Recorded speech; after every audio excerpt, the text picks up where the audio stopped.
That's why I like such kind of places. Лёня это специально. For you. Well, hello everybody. Nikki is here, but right now I cannot say that it's Nikki from Russia. I see people saying like, glad you're back. Hi, Nikki from Australia. Well, so I arrived to Istanbul just 4 days ago, and the main reason is I am escaping my country, Russia, because of some political decisions of our government.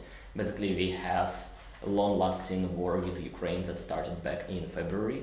I was staying in Russia since that time without leaving, but last week kind of changed everything, and for me and for literally hundreds of thousands of other people who decided to leave Russia. And the main reason, the main motivation for that is to avoid personal danger of being drafted to Russian army. Learn what happened, like I shared my story out there, but basically my girlfriend, she felt very sad, although she understood the reasons why I'm taking this decision and why we need to move like this.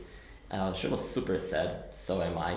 And we literally had only 48 hours since the moment when we started to talk about it until the moment when I was leaving Russia for solving all kind of like daily life things, moving out of my rental apartment, packing this stuff, and then after all spending the rest of time together. So she was very, very sad and affected by that event.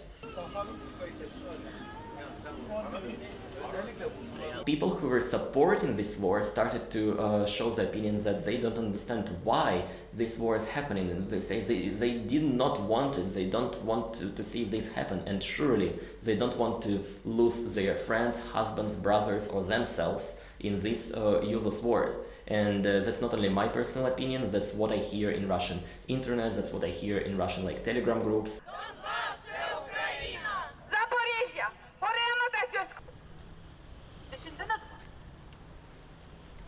I'm decided to live in Russia because I will never fight against Ukraine, against Ukrainian people.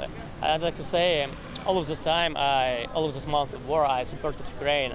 I went to a lot of protest marches in Moscow. I wasn't silent. I spoke on internet. I spoke in real life. I even made some donations to Ukrainian army, but this mobilization was a last stop for me. So I tell you, I will never go to the war against Ukrainian people.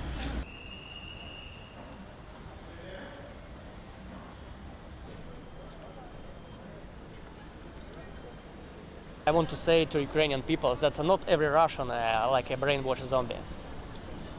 It's just want to say it's not my first time. It's my third time as this protest march. So, and I will go tomorrow and day after tomorrow and every day until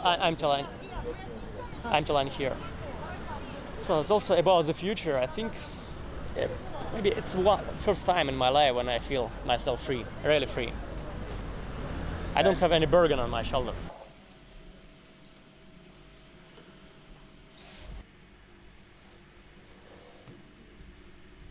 We obviously did get more work to do, and now there are more requests. We are renting new apartments for co-livings. We rented a new one in Istanbul. There were some volunteers who are now running temporary shelters in Kazakhstan, even in 2 different cities. There are talks about opening one in Serbia as well. So yes, there are more people fleeing, more people need some urgent help, accommodation, and there are more requests for information, legal advice, all that.